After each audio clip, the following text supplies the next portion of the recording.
to another Minecraft survival series. And today we're almost finished with this pyramid right here. All we need to do left is to make the final maze, add water to it, and then it's 100% complete. Now you might see something, you might see this over there, that over there. You're going like, what's that? Well, you won't have to worry about it. Well, kind of. You won't have to worry about it for about 3 episodes, because we're probably not gonna even use that for a few episodes, really. So, if you were really curious, then you're gonna really suffer, because I would be curious too. Anyways, I need to find myself the water hole. Oh, it's over here. So this is the water from the second level. So this is the second maze right here. As you can see, this is the second maze. Once you finish the second maze, as you can see, you go through the final and third maze. Now this maze, I'm gonna promise you, from the bottom of my heart, I'm gonna make it hard as possible. I mean, even so hard that even I'm gonna cry trying to find the exit. I mean, I'm gonna make it a new definition of hard. I want to make this the impossible maze, not the easy maze, not the medium maze. I want this not even the hard maze. I want it to be the impossible maze right now. That's how much I want it to be. So I'm gonna make it hard as possible by making, so you can go through this hallway, and then you walk a little bit, and then you find 2 paths. If you take one path, that takes you to another 2 paths, and then if you go to another path, then you go to two other paths. It's gonna make it super confusing. Even though this room is smaller than the others, I'm gonna make this as confusing as possible. Alright? So prepare to be confused when I try this out for the very first time. Trying to make it like, so this type of mini games, one of those mini games where you try to beat your time record type of mini game. So you can play multiplayer or single player. Single player is like you pretty much have to do a timey, like try to beat your own record type of time thingy. If you're playing it with multiplayer, you pretty much do it like a normal race, like whoever gets to the end wins. Pretty much as simple as that. Not that hard of a game. Very hard to build though. Took me quite a few sandstones, quite a few pickaxes, but you know, it's worth it. It's beautiful. It looks epic from the outside, and it's gonna be a lot of fun. I can't wait to start building brand new games. And the next building I'm gonna be building isn't a mini game. It's actually something that I really need. That's very important to me in the survival series. Anyway, so right now I'm making while I'm making the maze, I guess I can finally tell you what is my #1 favorite Nickelodeon show. We all been waiting for it. It's been a long time. Well, I don't know if it's been a long time, because by the time, I don't know when I'm gonna be uploading this and the other video. So it is probably gonna still be a long time, because, well, duh, you can't really control time or anything. But either way, it's probably gonna be, you've probably been waiting years for this, centuries, decades. You're probably wondering, where have I been over the 20 centuries that's passed by? Well, I've been recording videos. That's mostly it. But either way, for all of you who are 20 centuries old now and waiting for me to tell you what my #1 favorite Nickelodeon show is, well, prepare to knock your socks off. My #1 favorite Nickelodeon show is one which many people love. Not only I love, but many. So much that they have fan art, they have posters, they have seen the 2 movies, and you might go like, well, that makes it more obvious then, because it's only one Nickelodeon show that's actually had 2 movies, and this is no normal only on Nickelodeon type of movie. I'm talking about movies where only shows on movie theaters, nothing else. Well, that and DVDs, but you know what I mean. So we all want to hold our hands together for the one, the only Spongebob Tentacle Pants. I'm joking. No, Spongebob Squarepants, my favorite Nickelodeon show ever since I was born. You might go like, what do you mean ever since I was born? Well, Spongebob came out around 1999. I was born in 2000. So we're not too far apart. SpongeBob is like my cousin. who's 1 year older than me. He's not that old, but he's a little bit older than I am. So, you know, we're similar in some ways. Sometimes I could be annoying. Sometimes I can be fun. Sometimes I can be happy as SpongeBob. Sometimes I can be like a Squidward. I can be a Squidward. You know, SpongeBob, Patrick, and Squidward are becoming more of memes, not more often now. Not only memes, but also adjectives like, "Oh, you're acting like a Squidward." I mean, if you've seen the show, you would understand. If you never, ever, even heard of SpongeBob, then you won't understand what it means to be a Squidward, or means to be SpongeBob, or means to be Mr. Krabs. If somebody tells you you're Mr. Krabs, then that means you're cheap. If somebody tells you you're Sandy, then that probably means you're very smart. And yeah, I guess Sandy's a smart and friendly squirrel under the sea. You know, it would be funny if they did spin-offs for every single character. They would have Squidward Tentacles show, and the Patrick Squarepants 30-minute show and stuff like that. It would be funny if they did that, where not only funny, but also very cool. So we get to see the lives of our characters. But the more modern SpongeBob episodes have been decent. I mean, they haven't been too bad. They have been bad, but the most recent episodes haven't been as bad as 2006 or season 6. I mean, if you've seen season 6, you know that thing is pretty much satanic right there.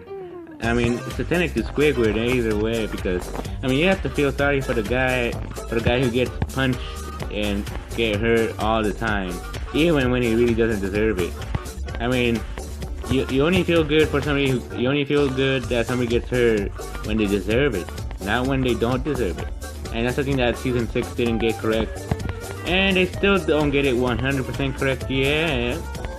But you got the original creator of SpongeBob, the original creator of SpongeBob come back from the dead and said that he wants to work on SpongeBob yet again, because, well, he pretty much says it pretty much like this: "I don't want you to ruin my son, SpongeBob SquarePants." You know, somebody really cares about their creation that much.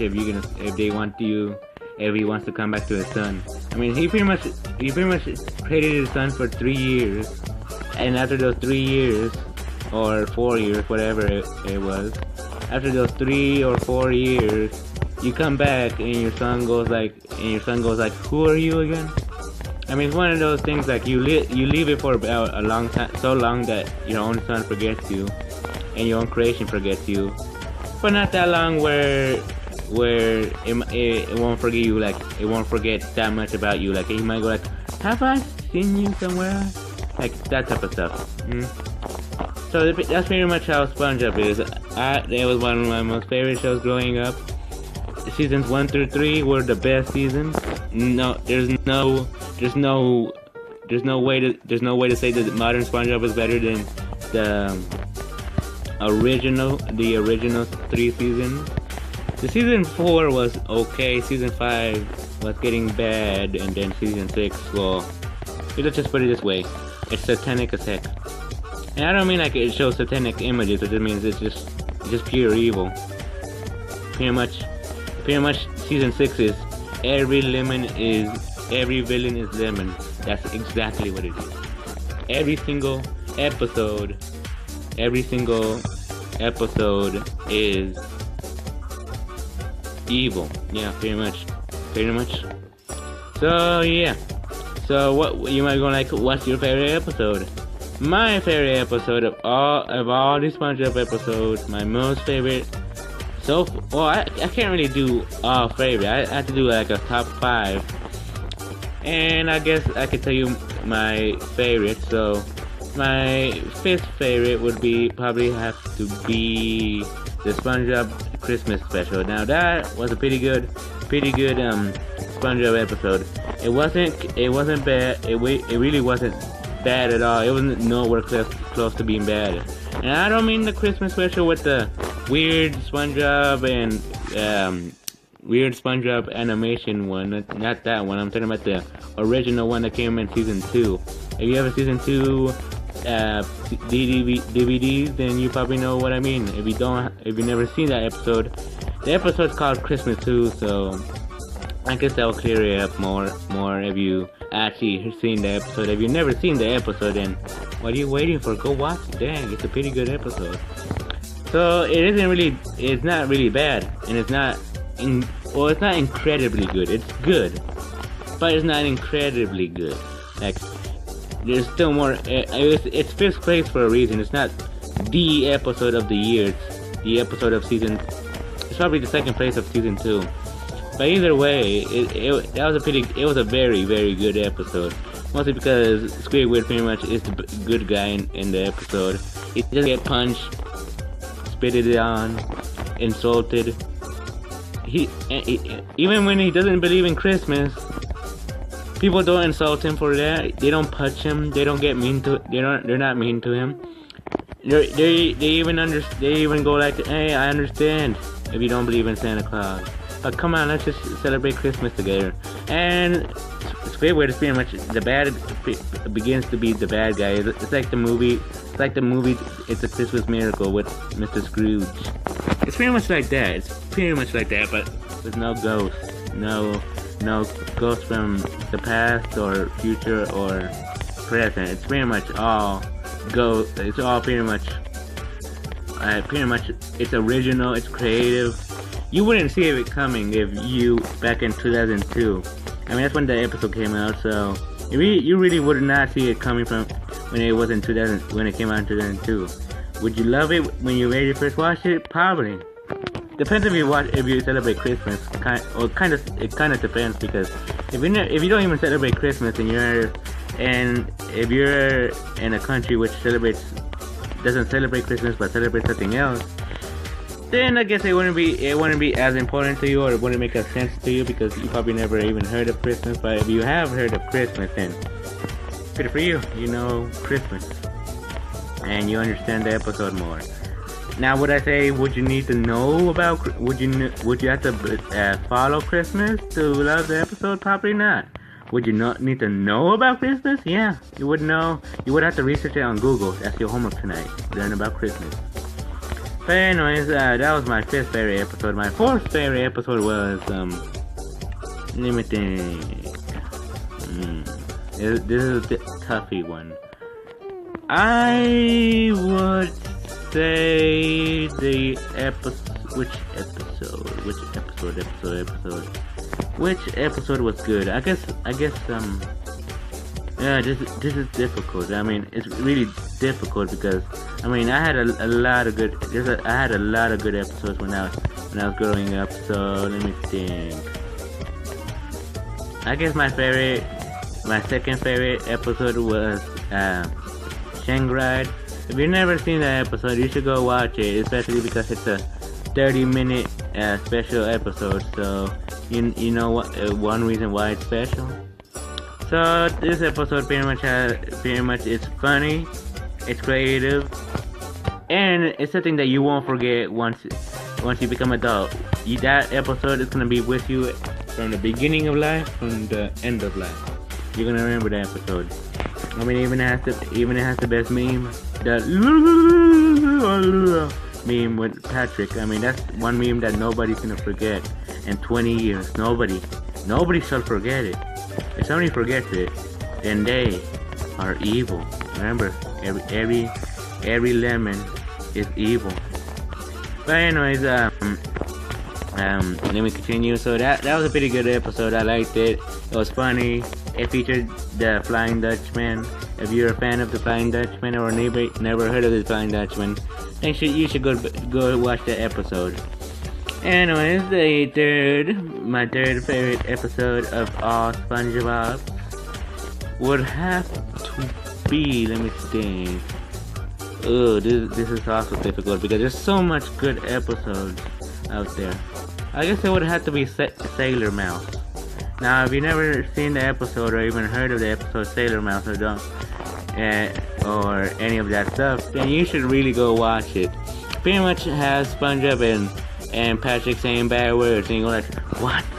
A kid show teaching kids bad words? No, they have like a dolphin sound that it's pretty much like in a show Family Guy where they say the bad word but they can't say it, so instead of the word it says bleep, that type of thing. But now it doesn't say bleep, and actually it just has a dolphin noise. You should go watch it to understand what I mean.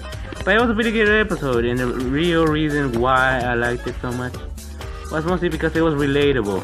You might go like, how is it relatable? Please tell me how. Well, once we were young, we all remember when we were young, we learned the bad words, from the very nasty to the very horrible that your parents would smack you in the face hard bad words. That has happened to me before.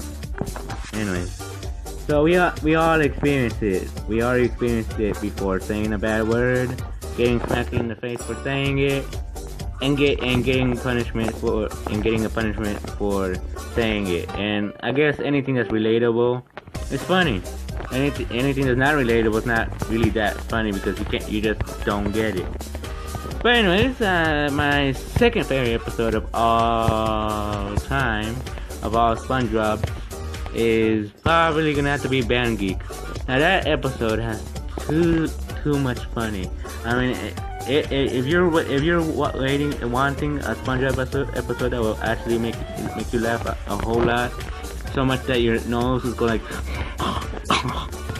that type of laughing, then you should go ahead and watch that episode. That was one funny episode, and it's also epic at the end because Squidward yet again wins. I mean, it's like one of those. It feels like every episode that Squidward wins in something. Probably our favorite episode because nowadays Squidward never wins. Never, ever, ever.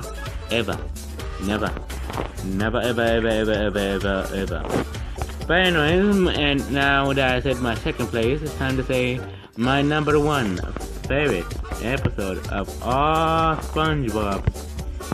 Well, it's gonna have to be, and I was thinking about this episode is very important to my heart. It's probably made me a more of a SpongeBob fan than ever. Probably gonna make me a SpongeBob fan probably for the end of time. But anyways, the number one most favorite episode of all SpongeBob is gonna have to be the episode Chocolate with Nuts. Now that episode was hilarious. It made me laugh the whole episode. 2 seconds in, I'm laughing. 3 seconds in, I'm laughing. 3 more seconds in, I'm still laughing. And we chillax a little bit. Stop laughing for a little while. Just for 2 seconds. Go like, ooh, man, my mouth was really hurt. I don't think I'm gonna be able to make any more jokes more funnier than that. 3 seconds later, oh my gosh, it's so funny. Stop being funny, SpongeBob. Stop it. I mean, it's pretty much laughing you to death. It's that extreme. I mean, it's funny. It's just plain out funny. Now, if it's not funny to you, I understand. People have different ways of funny. I mean, some people feel funny to dark humor or racism funny or insulting funny or pun funny, or there's different type of people who like different types of funny. Now everybody is like funny, either if they're emo, either if they're a clown, either if they're a serious person. Everybody likes a good joke. Everybody likes a good joke, and Chocolate with Peanuts is that episode. But anyways, that's all the episodes of SpongeBob that I like. I love SpongeBob. I love it so much. I love SpongeBob, Patrick, Squidward. The three of those are the best people in the world. I can't wait for the third movie coming out in 2019. But anyways, that's mostly the end of the video for today. I'm gonna continue building the maze. I'm probably gonna be finished. Probably in the next episode, maybe I might adding water. But maybe I'll probably finish adding water by the next episode. But yeah, that's mostly the end of the video. I want to thank you for watching. Hopefully in the next episode, we'll be building the next building we're gonna be building for the episode. But that's mostly the end of the video. I want to thank you for watching. Goodbye, everyone.